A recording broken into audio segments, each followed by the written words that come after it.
충남 예산의 작은 마을, 논밭 사이를 따라 이어진 구불구불한 길.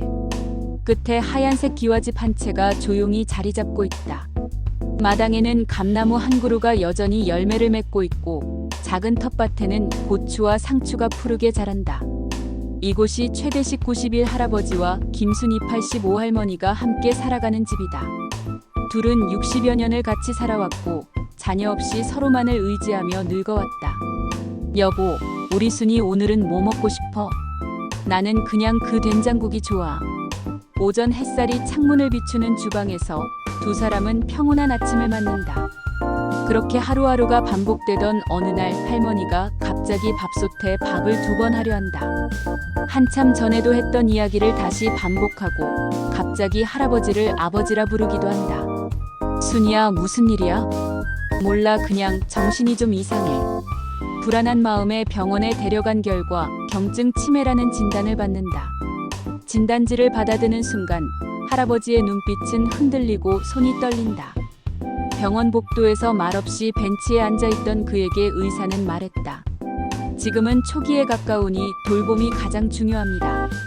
옆에서 누가 꾸준히 함께 있어주는 게 가장 큰 치료입니다. 집으로 돌아오는 길 순이 할머니는 아무렇지 않게 말했다. 괜찮아. 나 치매쯤이야. 당신만 있으면 돼. 그러나 할아버지는 밤새 잠을 이루지 못했다. 자식이 없는 두 사람. 자신이 아프면 아내는 누가 돌볼까? 치매가 더 심해지면 혼자 화장실도 못 갈 텐데. 그 무서운 상상이 머릿속을 떠나지 않았다. 며칠 뒤 그는 동네 복지회관을 찾아가 묻는다.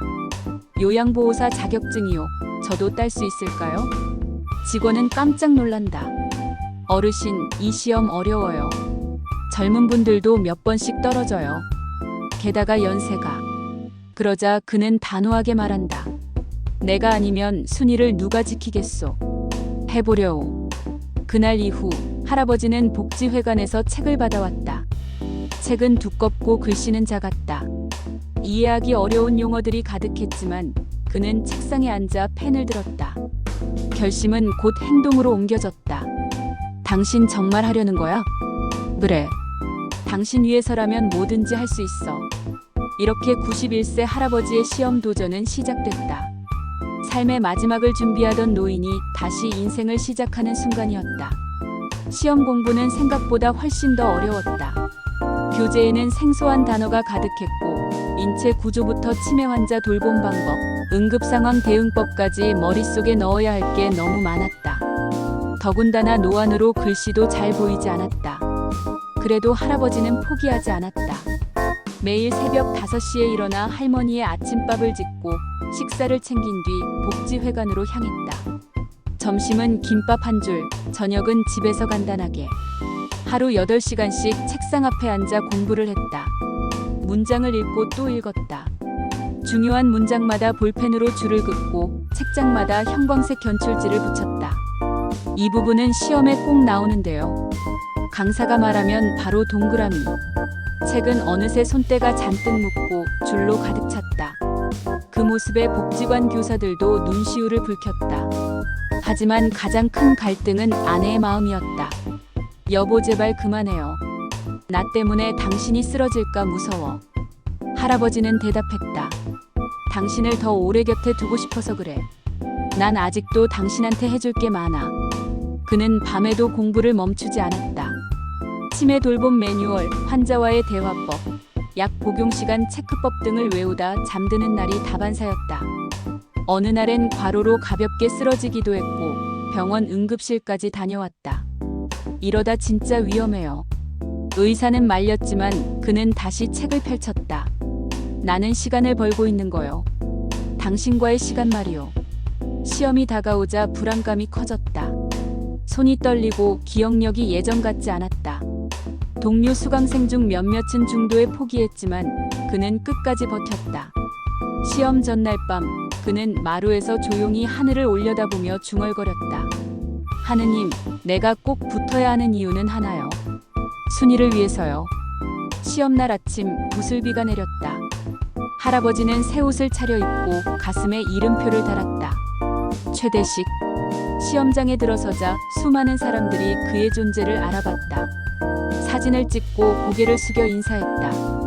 할아버지 정말 대단하세요. 하지만 그는 조용히 웃기만 했다.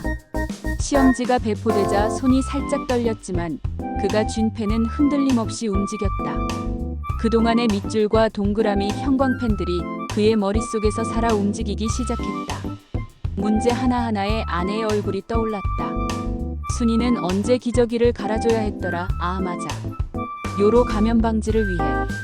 그렇게 그는 1분 1초를 아끼며 답안을 채워나갔다.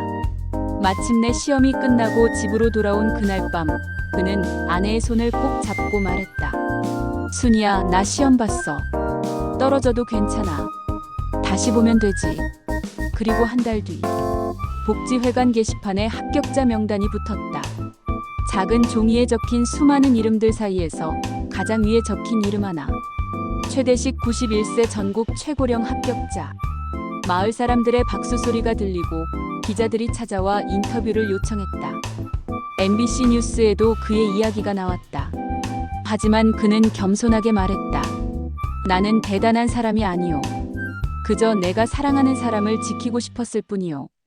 그날 이후 할아버지는 정식 요양보호사 자격증을 가지고 아내를 돌보기 시작했다.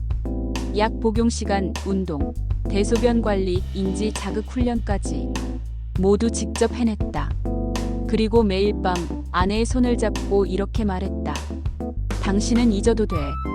나는 절대 당신을 잊지 않을 테니. 마당의 감나무 아래 두 노인의 그림자가 나란히 늘어졌다. 그 속엔 세상에서 가장 진한 사랑이 깃들어 있었다.